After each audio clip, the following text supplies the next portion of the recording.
Kan firman Allah Jalla wa Ala dalam surah An-Nisa, termasuk juga dalam surah Al-Furqan, surah yang ke-25 ayat 68 sampai ayat 70.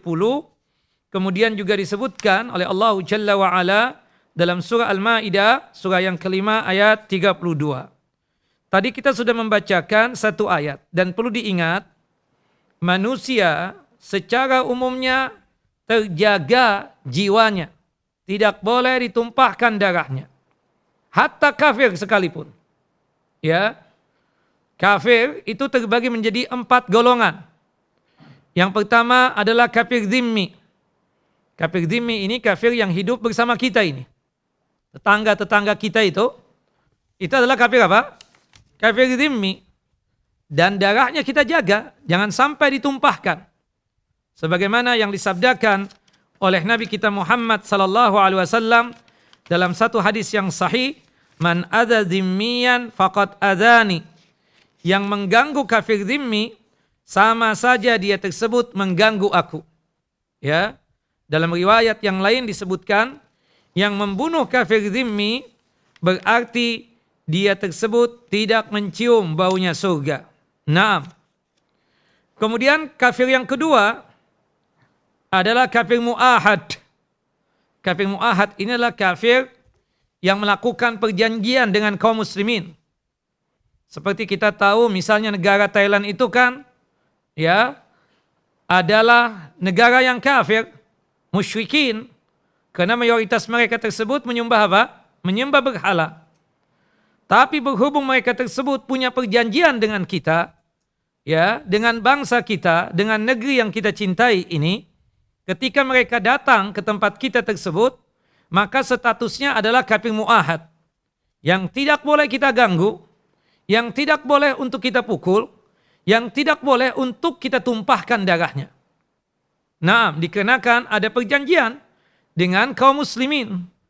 Ya, ketika pemerintah Indonesia memberikan taksyirat atau visa, sehingga membuat mereka bisa masuk ke negeri kita, berarti itu salah satu tanda bahwasannya mereka itu harus dijaga. Harus diberikan apa? Keamanan. Yang mengganggu bahkan membunuh itu dosa besar. Kata Nabi kita Muhammad sallallahu alaihi wasallam di dalam hadis yang sahih, hadis yang dikeluarkan oleh Al-Imam Bukhari dan juga oleh Al-Imam Muslim, qala Rasulullah sallallahu alaihi wasallam, Rasulullah sallallahu alaihi wasallam bersabda, man qatala mu'ahadan lam yarih rahihatal jannah wa inna rihaha yujadu min masirati arba'ina aman. Barang siapa yang membunuh kafir mu'ahad, berarti dia tersebut tidaklah mencium baunya surga. Padahal baunya surga itu sudah tercium perjalanan 40 tahun, ya, dikeluarkan oleh Al-Imam Bukhari dan juga oleh Al-Imam An-Nasai. Termasuk juga kafir yang ketiga, yaitu kafir musta'man. Ya, kafir yang meminta keamanan kepada kita. Kalau bahasa orang sekarang itu, kafir yang meminta suaka politik dengan kita.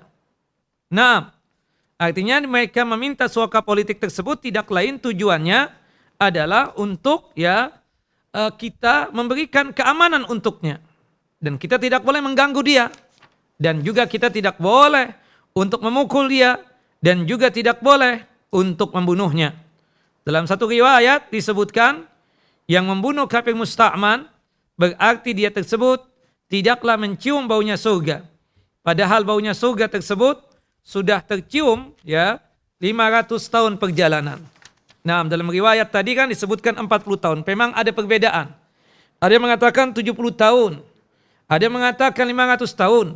Ada yang mengatakan bahkan 1000 tahun. Nah, sesuai dengan hadis-hadis yang disampaikan oleh Nabi kita Muhammad sallallahu alaihi wasallam.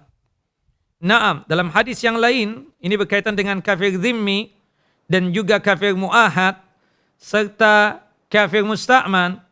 Kata Nabi kita Muhammad SAW dalam hadis Abu Hurairah, ala man qatala nafsan mu'ahidan atau mu'ahadan lahu zimmatallahi wa zimmatu rasulih. Barang siapa yang membunuh kafir mu'ahad, kafir yang melakukan perjanjian dengan kaum muslimin, maka Allah Jalla wa Ala menjelaskan bahwasannya mereka yang muahid atau muahad tersebut adalah kafir yang mendapatkan jaminan Allah dan jaminan Rasulullah SAW.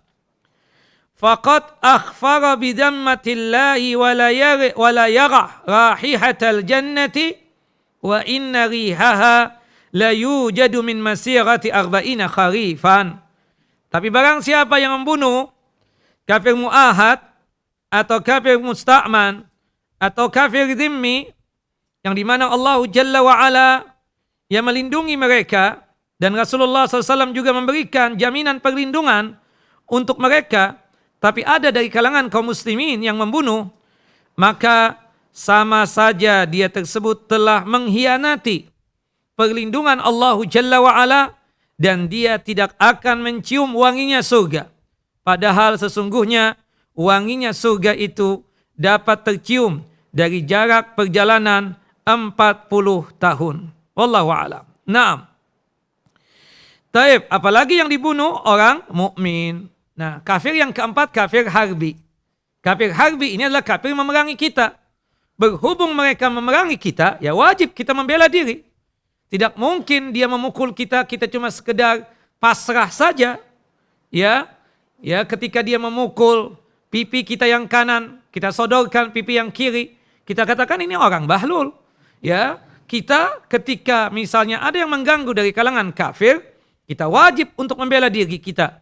Ketika dia akan membunuh kita, ya wajib untuk kita mempertahankan diri untuk melawannya. Nah, itu namanya adalah kafir harbi, kafir yang memerangi kita. Kafir yang memerangi kita tersebut, itulah kafir yang diizinkan oleh Allah Jalla wa'ala dan Rasulnya untuk kita bunuh. Naam, kafir harbi namanya, kafir memerangi kita. Adapun kafir yang saya sebutkan tadi sebelumnya, haram untuk ditumpahkan darahnya. Yang pertama kafir apa? Dhimmi. Ya.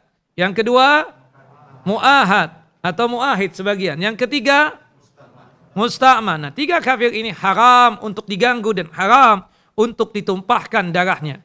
Adapun kafir yang mengganggu kita, namanya kafir apa? Kafir harbi. Nah, seperti itu. Ikhwan wa akhawati fid din, a'azani wa a'azakumullah. Bapak dan Ibu yang dimuliakan oleh Allahu Jalla wa Ala. Kita lihat penafsiran para ulama ketika menjelaskan tentang firman Allah Jalla Jalaluh yang termaktub pada surah An-Nisa ayat 93. Wa may yaqtul mu'minan muta'ammidan. Barang siapa yang membunuh orang mukmin secara sengaja. Disebutkan tafsir daripada ayat ini, membunuh seorang mukmin secara sengaja, maksudnya sengaja membunuhnya dengan niatan kuat untuk membunuhnya. Padahal ia mengetahui bahwa yang dia bunuh tersebut adalah orang mukmin. Dan tanda bahwa seorang membunuh dengan sengaja adalah ia membunuh dengan alat yang biasanya dia pakai untuk membunuh. Seperti pedang, atau pisau, atau pistol, atau racun. Ya, racun itu kopi dikasih cyanida, kemudian disodorkan kepada orang mukmin. Dia tahu nih, kalau ada orang minum cyanida, itu kemungkinan besar apa? Mati. Dan memang dia niatan kuat memberikan itu racun ke dalam kopinya orang muslim tersebut, tujuannya untuk membunuh. Berarti apa? Sengaja untuk membunuh. Maka balasannya fajazauhu jahannam. Ya, balasannya adalah neraka jahanam. Ia berhak mendapatkan balasan ini karena dosa yang ia pikul, dosa yang sangat luar biasa. Dikatakan oleh para ulama ketika menjelaskan tentang masalah ini, dikarenakan luar biasanya dosa membunuh tersebut mengakibatkan ancamannya tersebut adalah siksa api neraka. Adapun yang mengatakan fajazauhu jahannama khalidan fiha, dia tersebut Kata Allah Jalla wa'ala kekal abadi di dalamnya. Kata khalidan fiha tersebut maksudnya adalah hitungan lama di dalam api neraka. Bukan sebagai orang yang kekal abadi dalam neraka sebagaimana seseorang melakukan perbuatan syirik besar. Tidak seperti itu. Nah, itu yang dikatakan oleh Syekh Abdurrahman bin Nasir As-Sa'di rahimahullah rahmatan wasi'ah di dalam tafsiran ini. Kata beliau, menafsirkan bahwasannya dia akan kekal abadi dalam neraka apabila dia tersebut menganggap halal yang demikian. Itu bisa jadi. Ya, selain yang pertama tadi saya sebutkan, misalnya dia mengatakan halal membunuh seorang muslim ini, padahal tidak ada alasan. Ya, emang boleh membunuh seorang muslim. Kita katakan secara jalur hak itu diizinkan. Kita lihat di dalam sabda Nabi SAW ketika menjelaskan tentang masalah 7 dosa besar yang Allah Jalla wa'ala sebutkan. Ijtanibus sab'al mubiqat. Jauhkanlah diri kalian dari 7 dosa besar. Dari 7 dosa besar yang bisa membinasakan kalian. Salah satunya adalah fadzakara minha qatlun nafsi allati haramallah illa bil haq, yaitu membunuh jiwa-jiwa yang Allah Jalla wa'ala haramkan. Ada berapa golongan tadi? 7 itu dosanya. Ya, 4. Yang pertama, kaum muslimin. Yang kedua, kafir apa? Kafir dhimmi. Yang ketiga, mu'ahad. Yang keempat, kafir musta'man. 6, seperti itu. Nah, illa bil haq, kecuali ya dia tersebut membunuhnya tersebut dengan alasan yang benar, yang hak. Misalnya, membunuh lagi, ada orang muslim, membunuh orang muslim lainnya. Maka hukumnya apa yang terjadi dengan dia? Qisas. Nah, qisas di sini maksudnya adalah membunuh seorang muslim dengan alasan yang hak, yang benar. Sebagaimana yang Allah Jalla wa'ala nyatakan dalam surah Al-Furqan, surah yang ke-25 ayat 68 dan sampai ayat 70. Pada ayat 68 Allah menyatakan, "Walladzina la yad'una ma'allahi ilahan akhar wa la yaqtuluna an-nafsa allati harramallah illa bil haqq wa la yaznun wa man yaf'al dzalika yalqa asama." Orang mukmin itu ciri khasnya, sifatnya adalah tidak menyembah Tuhan yang lain beserta Allah. Maksudnya selain dia menyembah Allah, juga menyembah selain Allah atau menduakan Allah. Itu yang disebut dengan la yad'una ma'allahi ilahan akhar. Yang disebut dengan membikin tandingan buat Allahu Jalla wa'ala. Orang mukmin itu tidak berbuat syirik, tidak menyekutukan Allahu Jalla wa'ala, tidak menduakan Allahu Jalla wa'ala. Termasuk sifatnya orang mukmin tersebut adalah tidak membunuh jiwa yang Allah Jalla wa'ala haramkan kecuali dengan alasan yang hak. Seperti dibunuh lagi yang diistilahkan oleh kisah Qisas tadi itu. Naam. Nah, kata Syekh Abdurrahman bin Nasir As-Sa'di, yang dimaksud dengan fajazauhu jahannama khalidan fiha, kata beliau, jika itu orang muslim menganggap bahwasannya membunuh orang muslim lainnya atau membunuh saudaranya muslim itu dianggap halal darahnya, maka bisa jadi dia tersebut berada kekal abadi dalam neraka. Itu dikatakan oleh Syekh Abdurrahman bin Nasir As-Sa'di rahimahullah rahmatan wasi'ah. Beliau menukil dari apa yang dikatakan oleh Al-Imam Ibnu Qayyim rahimahullah rahmatan wasi'ah. Di dalam kitab Madarijus Salikin, Al-Imam Ibnu Qayyim mengatakan sebagai berikut ketika menjelaskan ayat tadi yang termaktub dalam surah An-Nisa ayat 93. Ya, sebagian lagi berpendapat nas-nas ini dan semisalnya yang disebutkan di sana hal yang menghendaki untuk diberikan hukuman namun tidak mesti adanya hal yang menghendakinya untuk dihukum, harus ada pula hukuman itu. Oleh karena itu, karena hukuman hanya sempurna dengan ada konsekuensinya dan hilangnya penghalangnya, tujuan nas-nas ini adalah untuk memberitahukan bahwa perbuatan ini menjadi sebab untuk memperoleh hukuman, yaitu siksa api neraka. Yaitu akibat membunuh secara sengaja mengakibatkan dia dihukum dan mengharuskan dia tersebut masuk ke dalam siksa api neraka. Namun telah ada dalil yang menyebutkan mawani. Mawani itu artinya penghalang. Sebagiannya berdasarkan ijma atau konsensusnya ulama, dan sebagian lagi berdasarkan nas yang sahih, bahwasannya tauhid adalah penghalang dari kekalnya seseorang di dalam api neraka. Sebagaimana yang saya sebutkan tadi di awal kajian ini.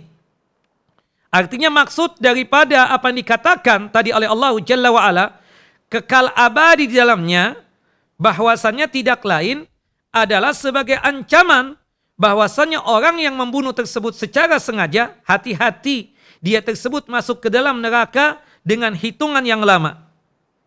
Tapi dengan tauhid yang ada pada dia, dan ini adalah sebagai penghalang bahwasannya dia tersebut tidak kekal abadi di dalamnya. Ya, berdasarkan nas-nas yang mutawatir. Nas-nas mutawatir itu adalah nas-nas yang jelas keabsahannya. Ya, jelas kesahihannya, yang tidak bisa untuk kita pungkiri dan tidak kita bakalan tolak. Kebaikan-kebaikan yang besar dapat menghapuskan dosa sekaligus sebagai penghalang musibah-musibah yang besar yang menghapuskan dosa juga yang sama, ya, menjadi penghalangnya. Ditegakkannya hudud di dunia. Dia misalnya ketika ketahuan membunuh secara sengaja, maka ditegakkanlah hukum. Ini orang harus dikisos. Keluarganya tidak mau memaafkan. Dan keluarganya juga tidak mau untuk menerima dia. Dia itu adalah tebusan. Misalnya ada nego, ya, dari pihak keluarga antar keluarga atau pemerintah dengan pemerintah. Ya, mengatakan nih fulan membunuh secara sengaja. Kemudian dari pihak keluarga yang membunuh, nego dengan keluarga yang terbunuh. Tolong maafkan. Kami siap untuk bayar tebusan. Berapa yang kalian inginkan? Kalau zaman dulu itu dengan jumlah hitungan onta. Ada yang 50 ekor onta, 100 ekor onta. Dan itu sesuai dengan kesepakatan yang disetujui oleh keluarga yang terbunuh. Ya, dulu kan banyak tuh sering kejadian kan, yang dimana pemerintah kita, ya, pemerintah Indonesia berusaha untuk apa? Untuk memperoleh maaf dari pihak keluarga yang terbunuh tersebut. Ya kan? Sebagaimana yang kita lihat. Akhirnya diputuskan, oke, dimaafkan tapi dengan bayar dia. Berapa disetujui? 3 miliar, 4 miliar. Itu kembali kepada pihak yang terbunuh tadi itu. Seperti itu. Nah, kemudian tidak mau nih memaafkan secara langsung, tidak mau. Kemudian dikasih diah juga enggak mau. Maka diputuskanlah oleh, ya, pengadilan atau oleh mahkamah bahwasanya dia harus dikisos. Artinya dihukum bunuh juga. Nah, berhubung dia tersebut dihad di dunia ini, maka itu kata Al-Imam Ibnu Qayyim sebagai penghalang dia untuk kekal abadi dalam neraka. Jelas ya? Yang pertama tadi penghalangnya apa? Tauhid. Yang kedua itu kalau misalnya dia tersebut ditegakkan hudud untuknya, artinya dia dikisos di dunia ini, maka kata Al-Imam Ibnu Qayyim rahimahullah rahmatan wasi'ah, itu pun sebagai mani minal mawani, sebagai pencegah atau penghalang untuk dia kekal abadi di dalam neraka. Nah, dari sinilah tegaklah penimbangan antara kebaikan dan keburukan, karena memperhatikan sesuatu yang menghendaki adanya hukuman dan memperhatikan pula adanya penghalang. Taib ikhwan wa akhawati fid din, a'azani wa azakumullah.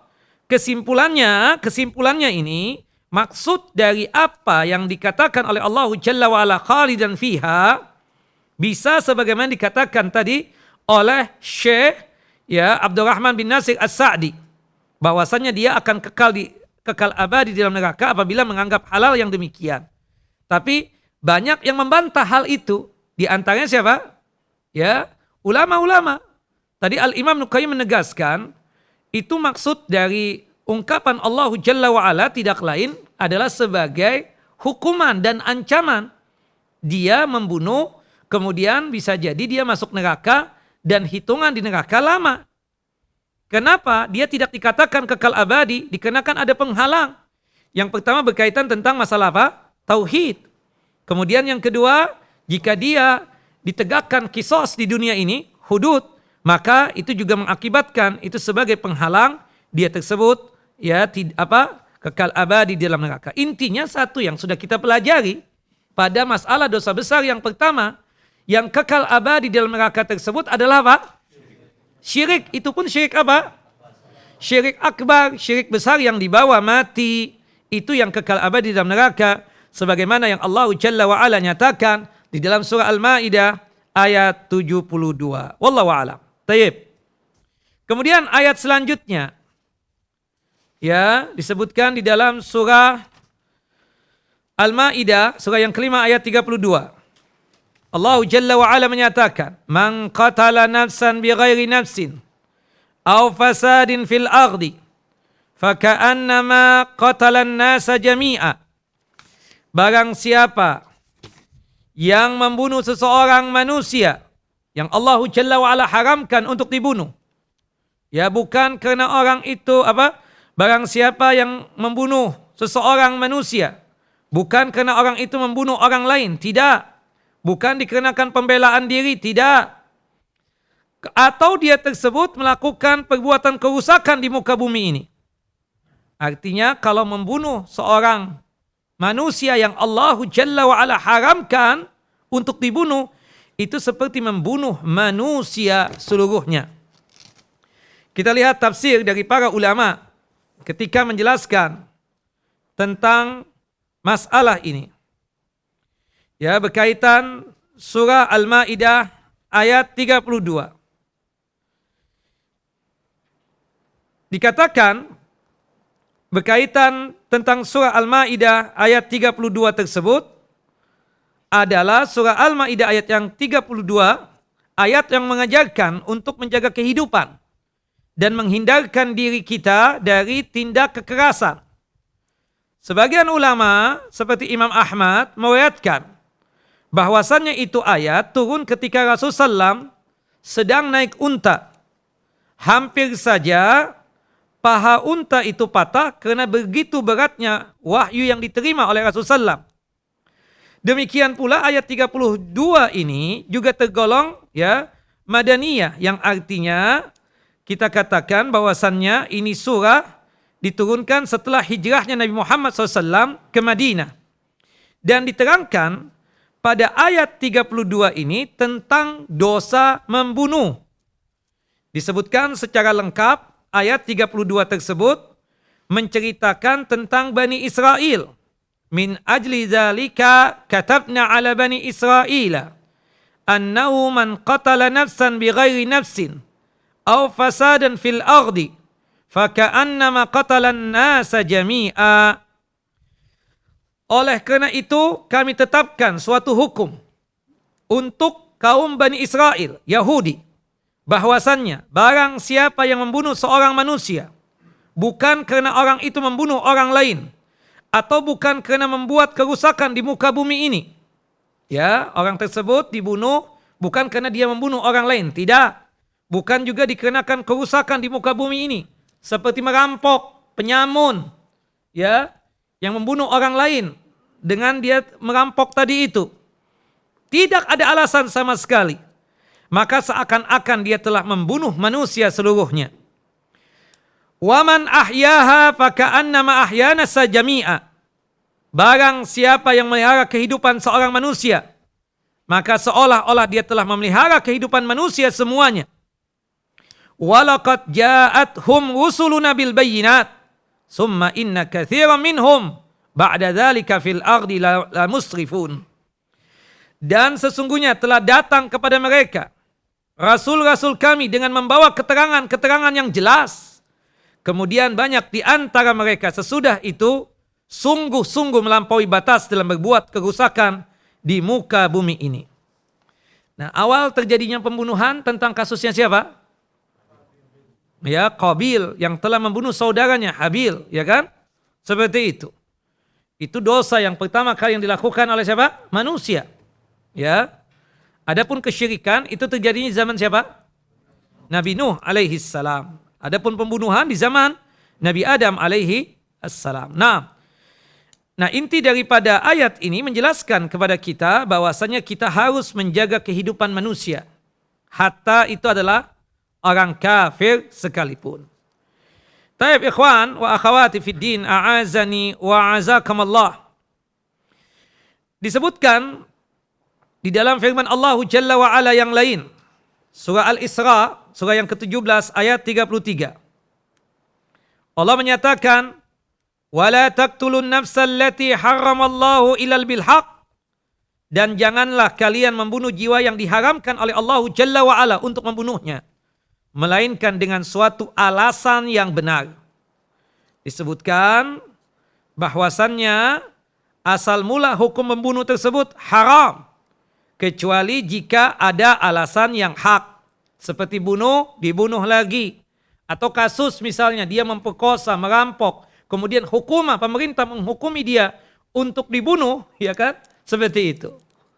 Hukumah misalnya menghukumi. Ta'zir istilahnya. Melalui pengadilan. Bisa jadi yang demikian.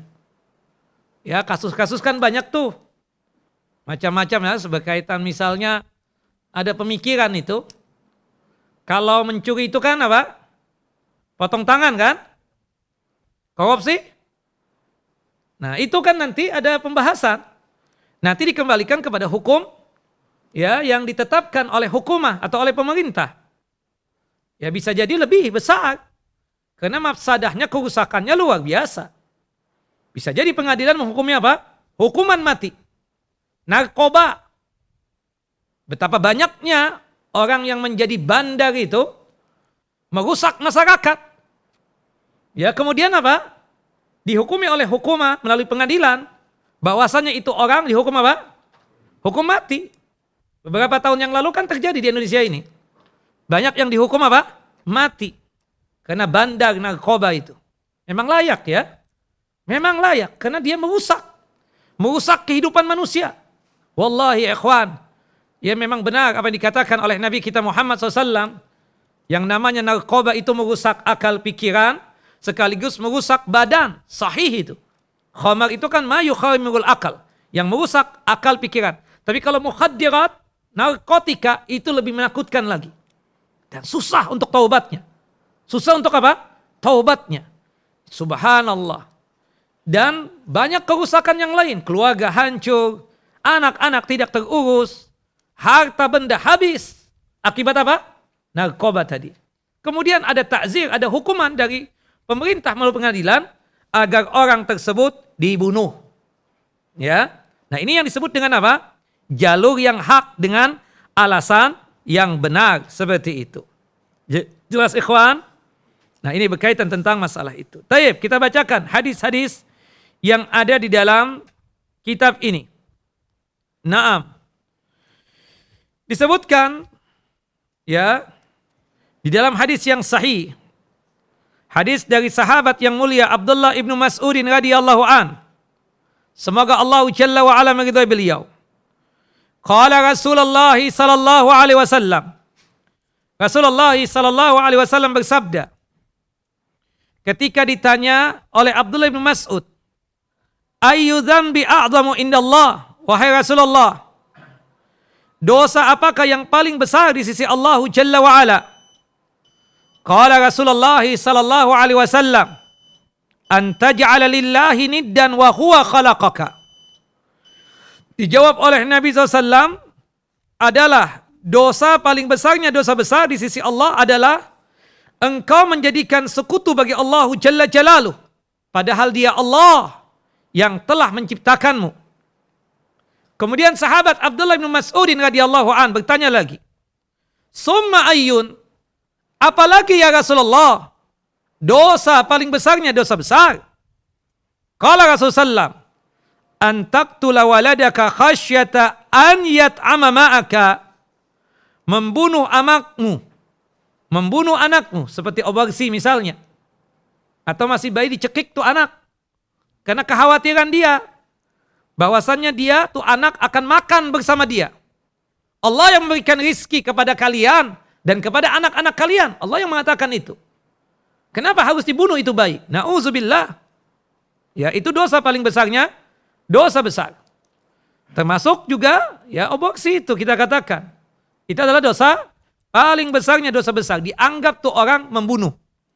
Yang ikut serta siapapun dia, termasuk ya orang-orang yang membantu untuk menggugurkan itu juga termasuk dianggap membunuh juga.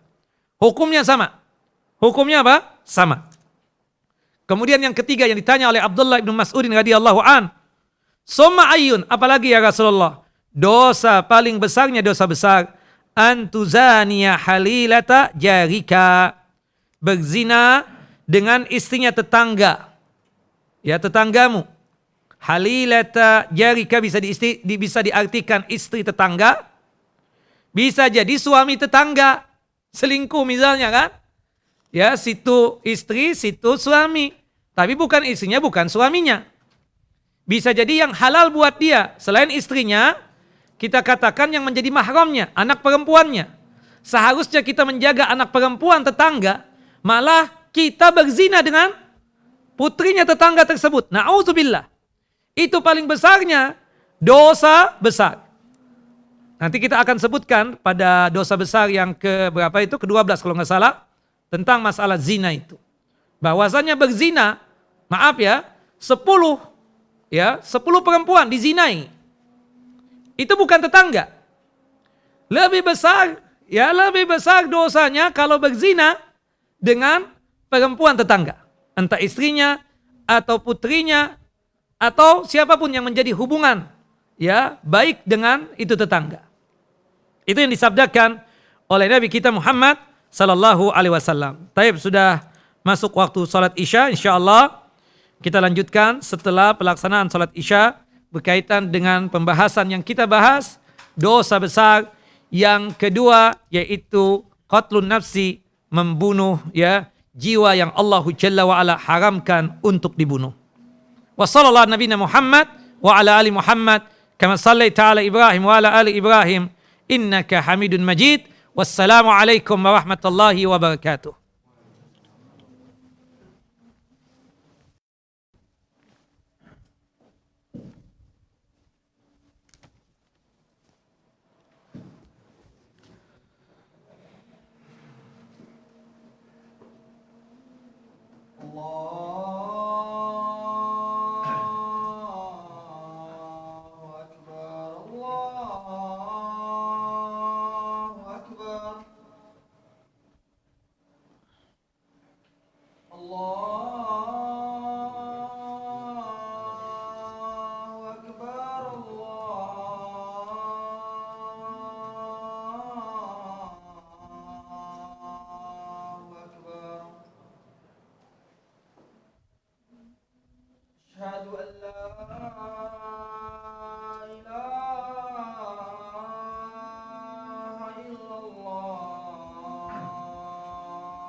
حي على الفلاح.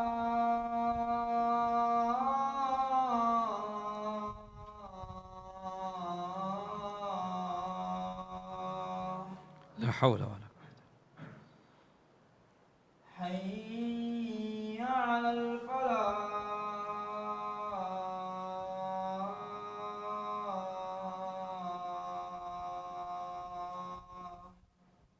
لا حول ولا قوة. الله أكبر، الله أكبر، الله أكبر الله أكبر. لا إله إلا الله.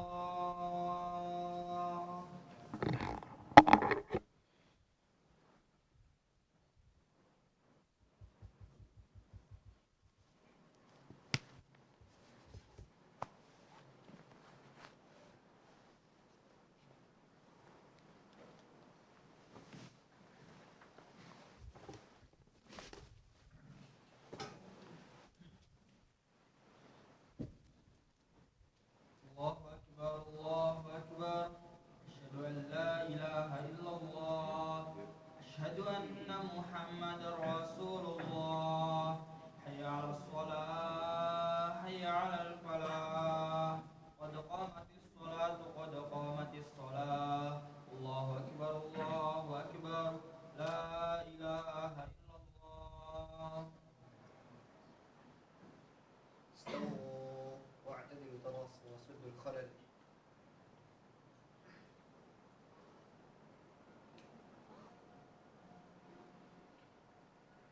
الله أكبر، الله أكبر.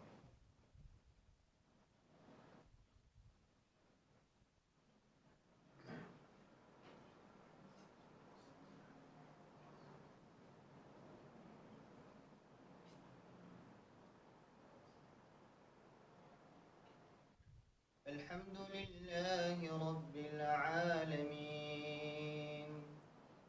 الرحمن الرحيم،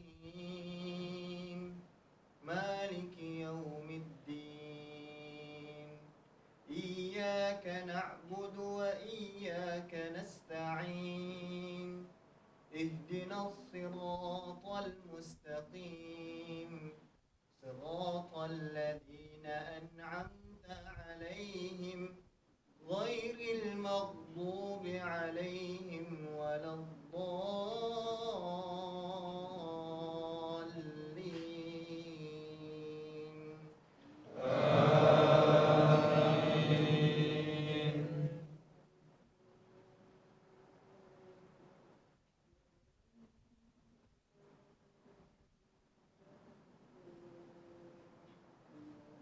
ولله المشرق والمغرب، فأينما تولوا فثم وجه الله، إن الله واسع عليم. وقالوا اتخذ الله ولدا، سبحانه، بل له ما في السماوات والأرض، كل له قانتون. بديع السماوات والأرض، وإذا قضى أمرا فإنما يقول له كن فيكون. وقال الذين لا يعلمون لولا يكلمنا الله أو تأتينا آية، كذلك قال الذين من قبلهم تشابهت قلوبهم، قد بينا الآيات لقوم يوقنون. إنا أرسلناك بالحق بشيرا ونذيرا، ولا تسأل عن أصحاب الجحيم. الله أكبر.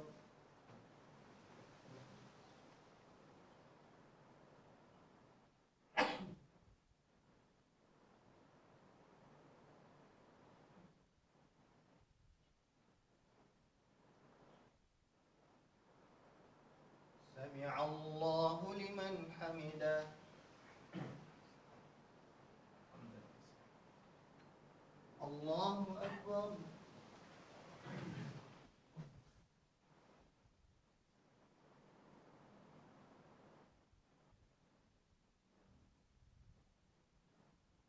الله أكبر.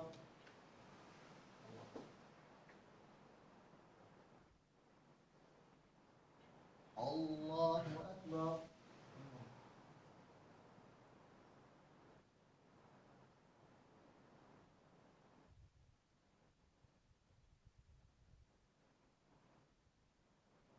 الله أكبر.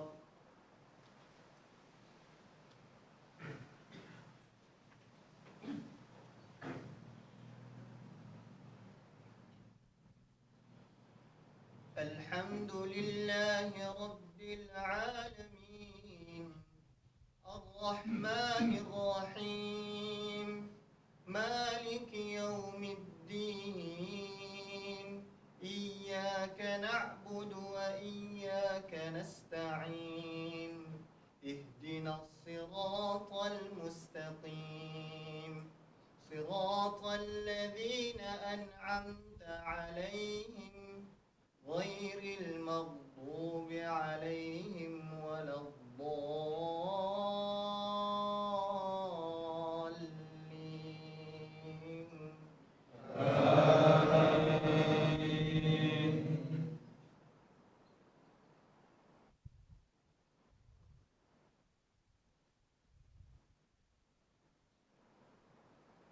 ولن ترضى عنك اليهود ولا النصارى حتى تتبع ملتهم قل إن هدى الله هو الهدى ولئن اتبعت أهواءهم من بعد ما جاءك من العلم ما لك من الله من ولي ولا نصير.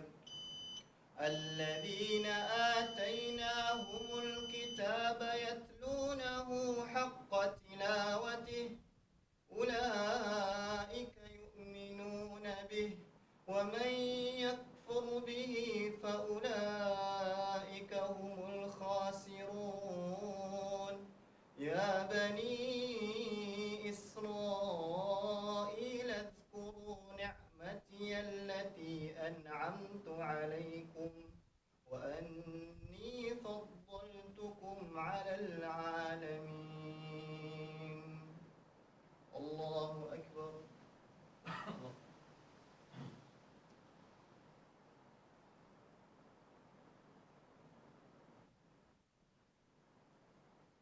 سمع الله لمن حمده. الله أكبر.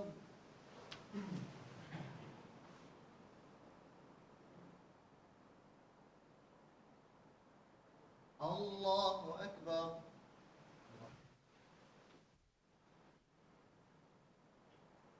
الله أكبر.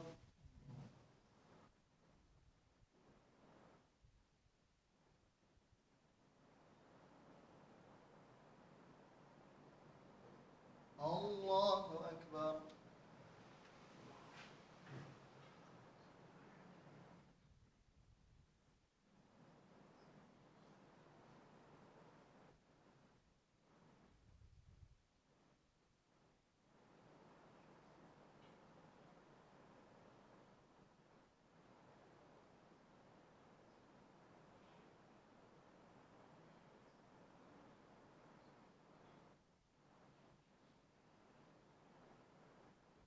الله أكبر.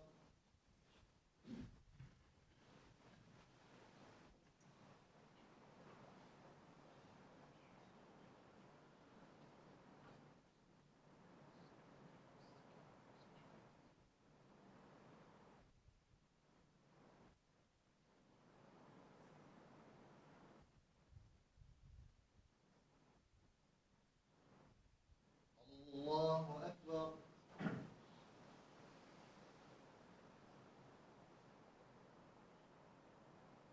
سمع الله لمن حمده.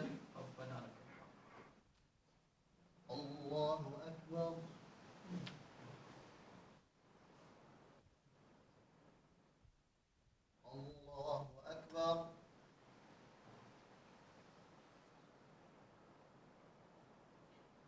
الله أكبر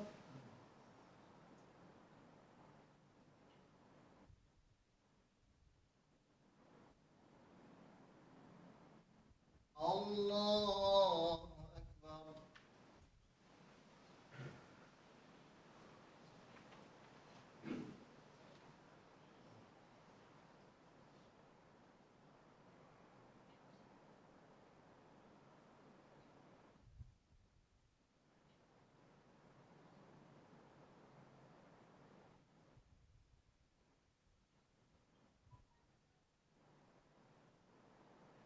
الله أكبر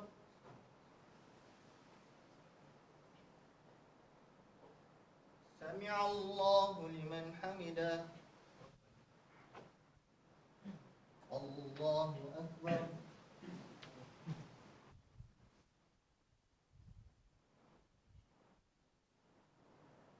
الله أكبر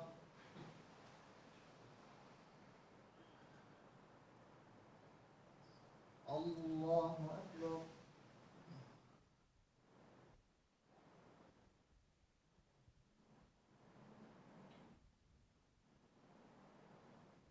الله أكبر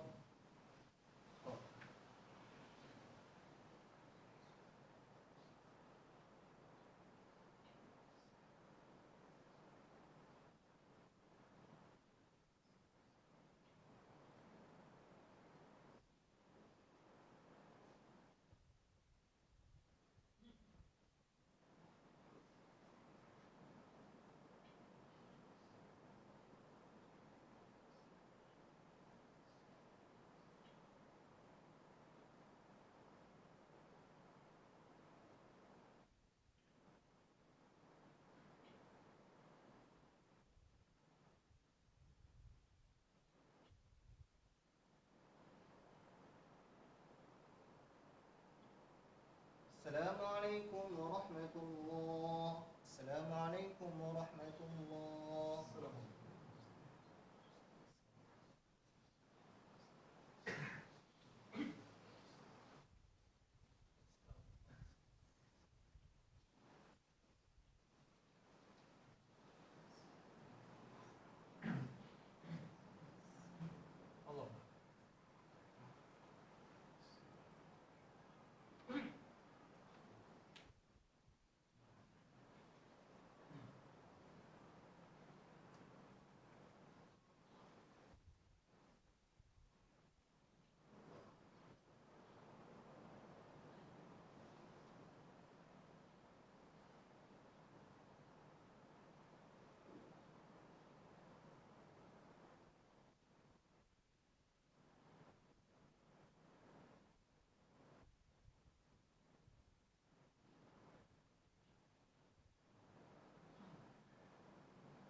Bismillahirrahmanirrahim. Assalamualaikum warahmatullahi wabarakatuh.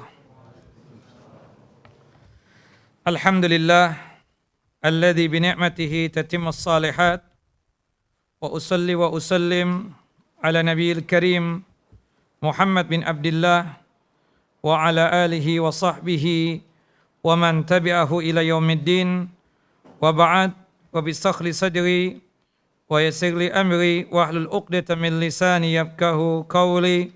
Allahumma anfa'na bima 'allamtana wa 'allimna ma yanfa'una wa zidna ilma.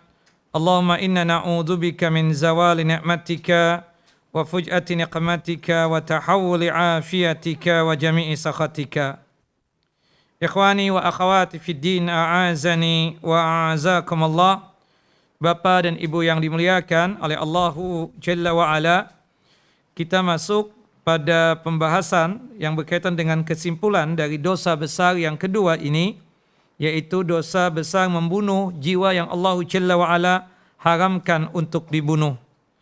Yang berkaitan tentang firman Allahu Jalla wa Ala yang termaktub di dalam surah An-Nisa, surah yang keempat, ayat 93 tersebut, yang dimana orang yang membunuh orang mukmin secara sengaja, dia akan mendapatkan 5 hal berikut ini. Yang pertama, disiksa di dalam neraka Jahannam. Yang kedua, siksanya tersebut khulud, sebagaimana yang dijelaskan oleh para ulama tafsir. Maksud khulud atau kekal abadi di situ adalah maksudnya tinggal lama dalam neraka Jahannam. Sekali lagi, maksud dari kekal abadi dalam siksa api neraka maksudnya adalah tinggal lama dalam neraka Jahannam. Karena sebagaimana dijelaskan oleh Al-Imam Ibnu Qayyim rahimahullah rahmatan wasi'ah, bahwasannya seseorang itu ya terhalangi untuk kekal abadi di dalam siksa api neraka ketika dia tersebut masih ada iman, masih ada tauhid, ya. Jadi kesimpulannya sebagaimana yang sudah kita bahas, yang kekal abadi dalam siksa api neraka tersebut adalah dosa syirik besar yang dibawa mati. Nah, kemudian yang membunuh orang mukmin tersebut Allah murka kepadanya. Allah murka kepadanya. Yang keempat, Allah mengutuknya dan melaknatnya, yaitu menjauhkan orang tersebut dari rahmat dan kasih sayang Allah Jalla wa'ala. Dan pastinya yang kelima, Allah Jalla Jalaluh menyediakan azab yang besar bagi pembunuh orang mukmin secara sengaja tadi. Nah, kemudian kesimpulan selanjutnya berkaitan dengan pembunuhan dengan alasan yang hak atau alasan yang benar, itu disebutkan di antara dalam hadis Abdullah ibnu Mas'udin radhiyallahu an. Qala Rasulullah sallallahu alaihi wasallam, Rasulullah sallallahu alaihi wasallam bersabda, la yahillu dam umri'in muslimin yashhadu an la ilaha illallah wa anni rasulullah illa bi ihda salasin. Bahwasannya tidaklah halal darah seorang muslim yang bersaksi tidak ada Tuhan yang pantas untuk disembah kecuali Allah, dan dia bersaksi bahwasannya aku Muhammad bin Abdullah adalah utusan Allah, kecuali dengan salah satu dari 3 hal atau 3 sebab berikut ini. Yang pertama, an-nafsu bin nafsi. Ya, satu jiwa halal dibunuh dengan sebab membunuh. Artinya dikarenakan dia membunuh seseorang, maka akibatnya dia diqisas, dibunuh lagi. Orang muslim membunuh orang muslim yang lainnya, maka dia apa? Diqisas. Itu yang disebut dengan alasan yang tepat atau alasan yang benar untuk membunuh. Dikarenakan orang itu membunuh orang muslim, maka dia dibunuh lagi sebagai qisas.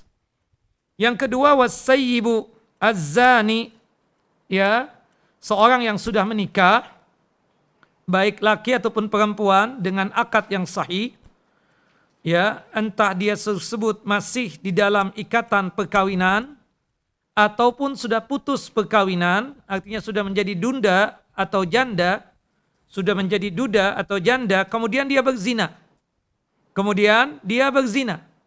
Maka dihukumnya apa? Seorang yang sudah menikah dengan akad yang benar, dengan akad yang sahih, melakukan perbuatan zina, hukumnya apa? Rajam, Pak. Dirajam. Ya, yang melakukan rajam tersebut adalah hukumah pemerintah. Rajam itu digali tanah sedada, ya, atau seperut, ya. Kemudian manusia hadir ke tempat tersebut, yang mengadakan tentunya adalah penguasa atau pemerintah. Kemudian yang kita hadir menimpukkan batu kepadanya, dan tidak boleh ada rasa belas kasihan untuknya sampai dia tersebut meninggal dunia. Nah, itu hukum apa? Rajam. Naam, subhanallah, bukan sadis, tidak. Tapi ini orang kelewatan. Sudah ada yang halal, masih saja mencari yang haram, seperti itu. Beda kalau yang belum menikah.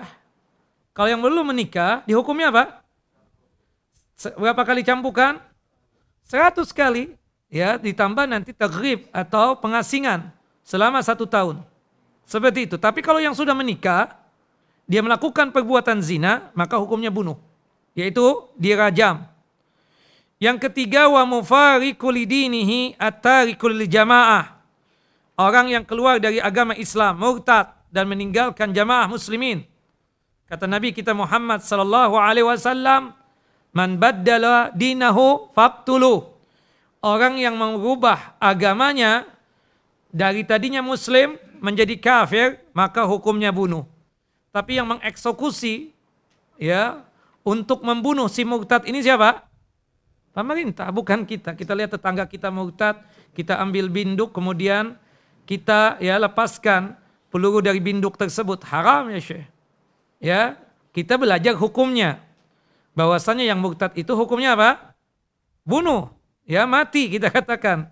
Tapi yang menjalankan eksekusi mati tersebut untuk si murtad ini adalah pemerintah. Wallahu a'lam bissawab. Nah, Al-Imam Ibnu Rajab rahimahullah rahmatan wasi'ah mengatakan pembunuhan dengan satu dari tiga perkara tadi disepakati oleh kaum muslimin atau oleh para ulamanya.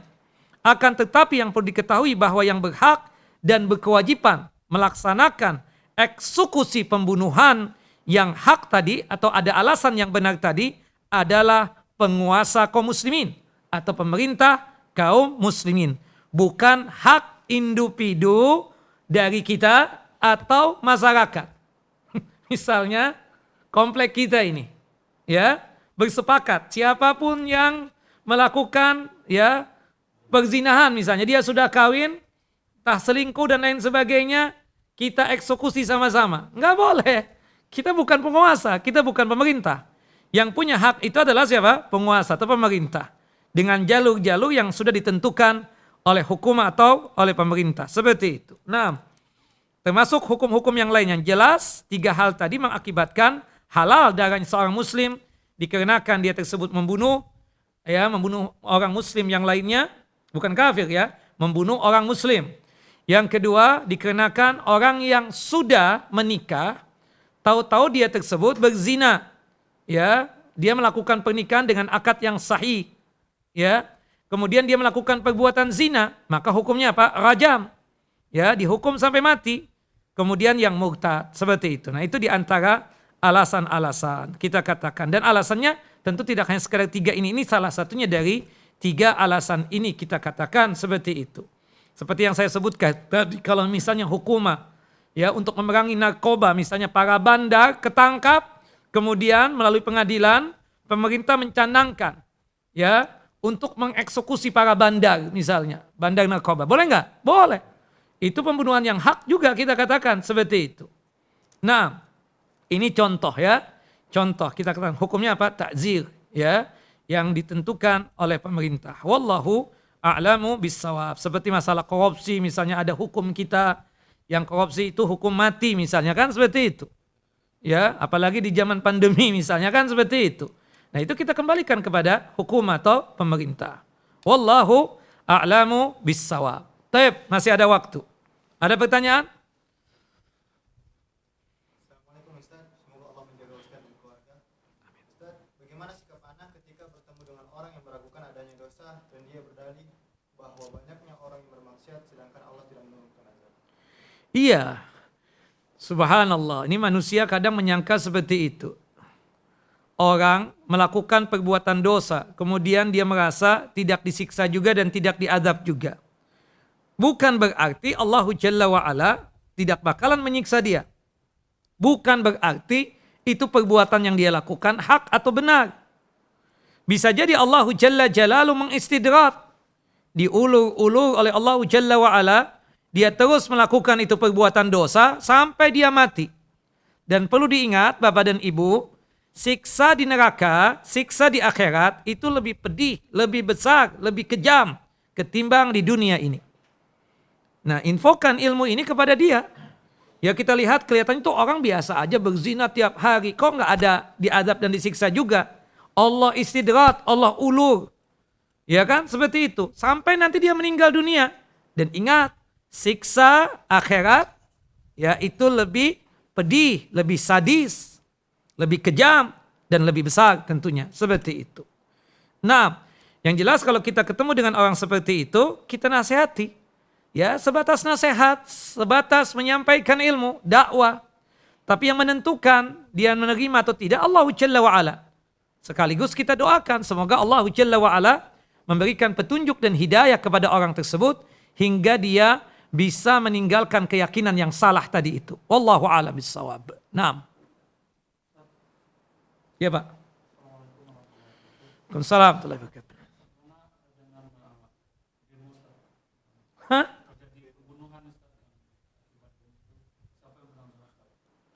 Jangan nanya yang seram-seram ya Syekh. Nanti aja, nanti ya. Taib. Fadhal. Nah. Apa hukum Nanti. Jangan, kita jaga. Oke, ini kajian. Jangan direkam lagi kan seperti itu. Nah. Taib, fadhal. Nah. jika membunuh hewan, apakah dosanya seperti membunuh manusia? Membunuh hewan kalau untuk disembelih secara syar'i untuk dikonsumsi dagingnya halal. Seperti kucing, semut. Lah, kalau semut ya kita katakan kan memang ada larangan untuk membunuh semut, kemudian membunuh katak, kemudian termasuk serangga ya, termasuk burung surat. Surat itu kepalanya besar, badannya kecil. Itu ada di Jazirah Al-Arabiyah seperti itu. Nah tentu kita katakan berbeda lah. Membunuh manusia itu lebih bagus apa tadi?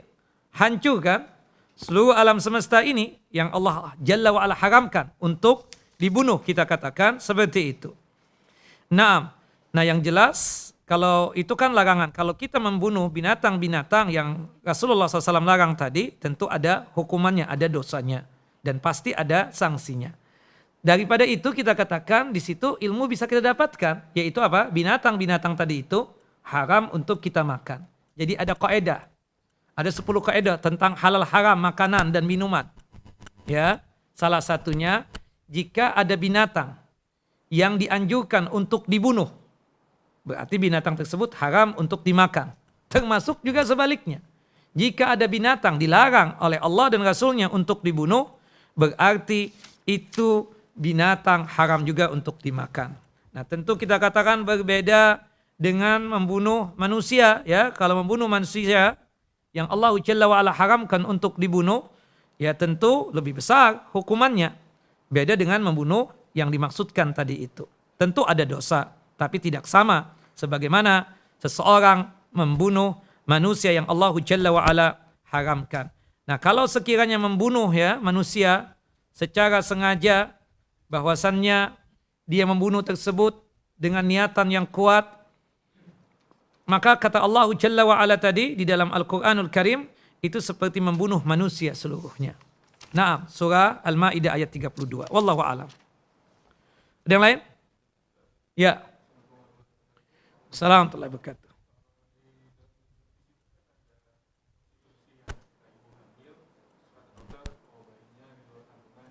Betul. Digugurkan.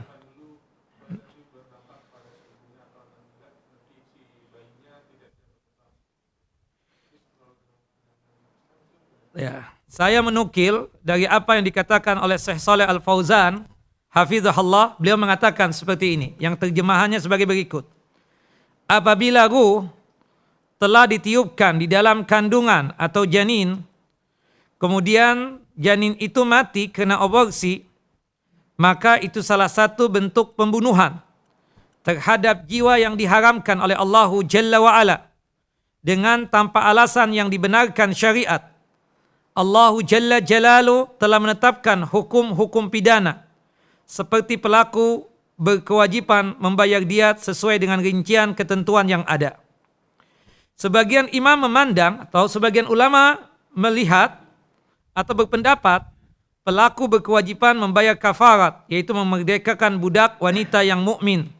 Jika tidak mendapatkannya maka berkewajiban berpuasa selama 2 bulan berturut-turut, sebagaimana ulama menamakan perbuatan tersebut dengan ma'udatsut as-sughra, yaitu bayi-bayi ya yang dikuburkan secara hidup-hidup. Wa idzal mau'udatu su'ilat, dan apabila bayi-bayi perempuan, bukan perempuan saja, laki-laki pun juga seperti itu. Karena dulu kaum musyrikin sebelum diutusnya Nabi Muhammad itu merasa sesuatu yang hina kalau mendapatkan anak perempuan. Akhirnya mereka apa? Kuburkan seperti itu. Nah, Syekh Islam Ibn Taimiyah rahimahullah rahmatan wasi'ah ditanya tentang kewajiban seorang ketika dia tersebut ya menggugurkan janin. Nah, di antaranya juga disebutkan oleh para ulama yang lain. Para ulama mengatakan di sini yang jelas asal mula hukum aborsi tersebut adalah hukumnya haram, apalagi kalau sudah dituyupkan ruh. disebutkan oleh Fatwa Lajnah Daimah.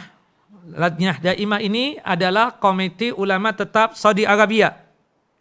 Mereka ketika ditanya tentang masalah aborsi yang antum sebutkan tadi, mereka secara lengkap ada 4 poin.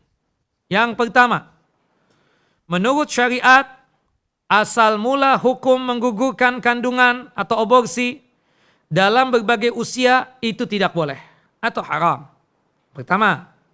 Yang kedua, menggugurkan kandungan pada periode awal, yaitu saat usia kandungan 40 hari.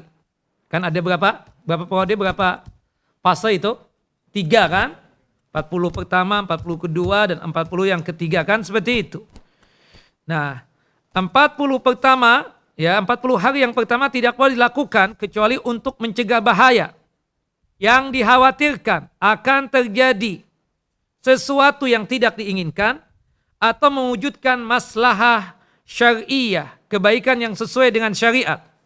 Semua disesuaikan dengan ketentuan orang yang ahli, para ahli medis, baik secara medis ataupun secara syar'inya. Sedangkan penguguran kandungan pada masa sekarang ini yang dilakukan karena alasan takut dan susah dalam mendidik anak atau takut tidak mampu memenuhi kebutuhan hidupnya dan memenuhi biaya pendidikannya atau dengan dalih demi masa depan mereka atau dengan dalih sudah cukup dengan jumlah tertentu anak-anak yang sudah didapatkan oleh pasangan suami istri tersebut, maka itu hukumnya haram dan tidak boleh.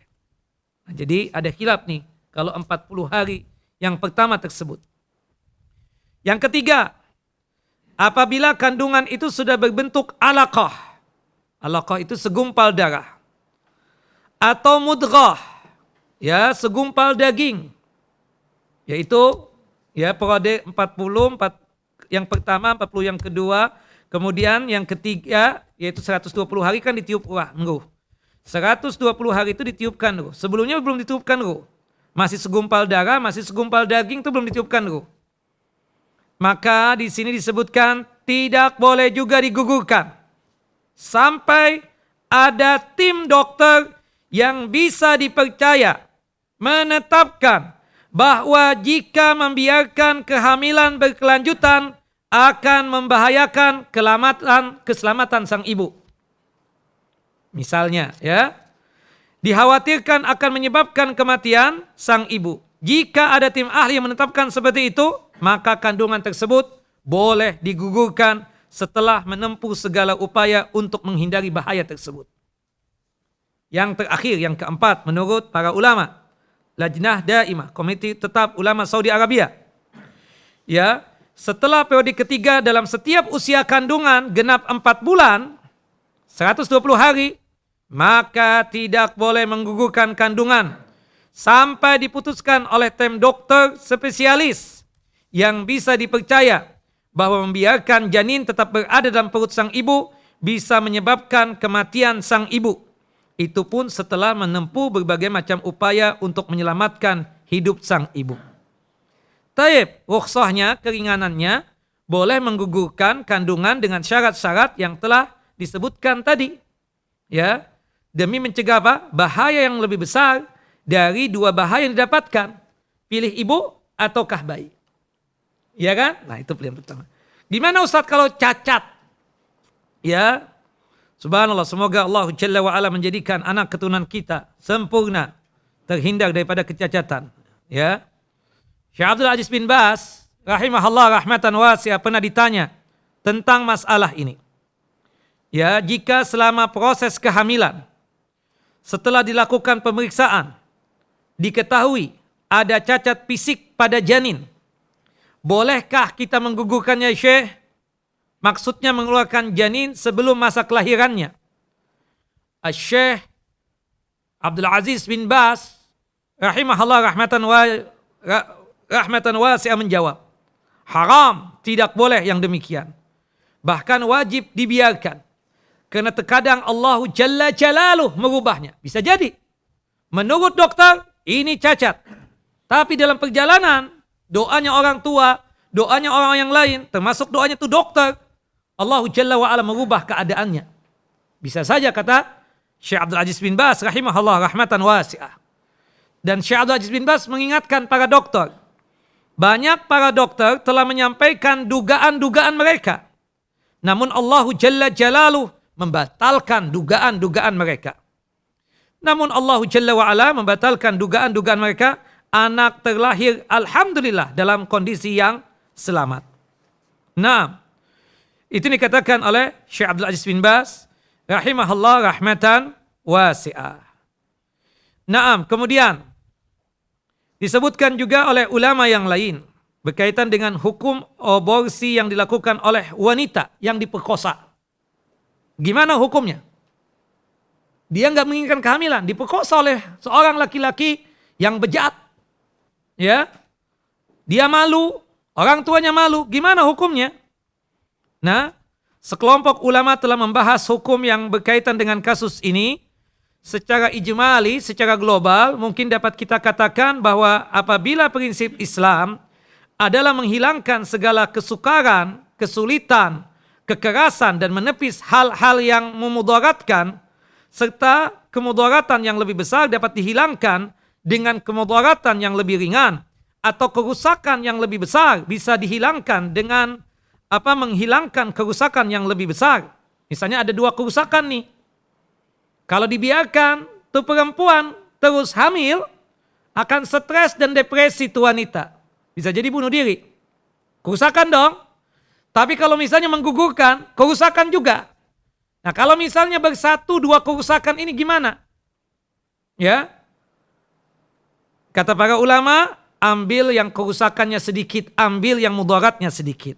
Ini pada ya apa yang dikatakan oleh sebagian ulama. Maka berdasarkan prinsip ini, apabila seorang muslimah yang merdeka dan suci dihadapkan kepada peristiwa yang naas seperti ini dan dikhawatirkan akan menjadi bahan pergunjingan serta dikhawatirkan hal itu akan menjadi aib pada dirinya selama-lamanya atau dikhawatirkan akan tertimpa kemudaratan atau kerusakan, misalnya ancaman pembunuhan, atau dikhawatirkan akan timbul penyakit mental dan saraf pada wanita tersebut, jadi gila tuh wanita yang diperkosa, atau dapat mengganggu akalnya, atau aibnya tersebut merembet pada seluruh keluarga yang tidak terlibat dalam kasus itu, atau hal-hal yang lain, maka semoga tidak mengapa jika ia menggugurkan janin pada hari-hari pertama kehamilannya dengan syarat sebagai berikut. Pertama, kasus perkosaan tersebut memenuhi persyaratan yang berkaitan dengan bab pemaksaan. Memang diperkosa dia. Ya kan? Bukan ya kepasrahan. Ya kan? Seperti itu. Maaf ya. Kan ada orang yang juga suka sama suka. Alasannya diperkosa padahal suka sama suka. Ini enggak. Ini memang pemaksaan. Yang kedua, pengguguran janin itu dilakukan secepatnya setelah kasus terjadi. Ketahuan hamil, langsung ya dieksekusi. Sebab apabila ditunda, berarti si wanita tersebut rela dengan janin yang ia kandung. Poin yang ketiga, pengguguran janin dilakukan sebelum janin ditiupkan ruh. Artinya sebelum berumur 120 hari. Ya, 120 hari itu apa? 4 bulan ya. Nah, kemudian yang selanjutnya, pengguguran tersebut dilakukan berdasarkan izin resmi yang membenarkan terjadinya kasus pemerkosaan tersebut terhadap wanita yang bersangkutan. Ada izin dari pihak polisi misalnya, yang punya otoriti, atau hukum pengadilan. Nah, dan yang pihak punya otoriti mengatakan memang dia diperkosa. Kemudian diizinkanlah untuk melakukan pengguguran tersebut. Dan di bawah pengawasan dokter yang terpercaya dengan memperhatikan keselamatan si ibu janin. Nah, ini diantaranya ya. Banyak kasus-kasus ya seperti itu. Wallahu a'lam bissawab. Yang berkaitan tentang apa yang antum sebut itu memang ada perdebatan kalau belum 4 bulan. Ya, seperti itu. Tapi kalau sudah 4 bulan, 120 hari itu, maka haram hukumnya untuk digugurkan. Wallahu a'lamu bissawab. Ini kira yang bisa disampaikan. Wassallallahu nabiyana Muhammad wa ala ali Muhammad. Kama sallaita ala Ibrahim wa ala ali Ibrahim innaka Hamidun Majid. Allahumma barik ala Muhammad wa ala ali Muhammad. Kama barakta ala Ibrahim wa ala ali Ibrahim innaka Hamidun Majid. Subhanakallahumma wa bihamdika asyhadu an la ilaha illa anta astaghfiruka wa atubu ilaik. Assalamualaikum warahmatullahi wabarakatuh.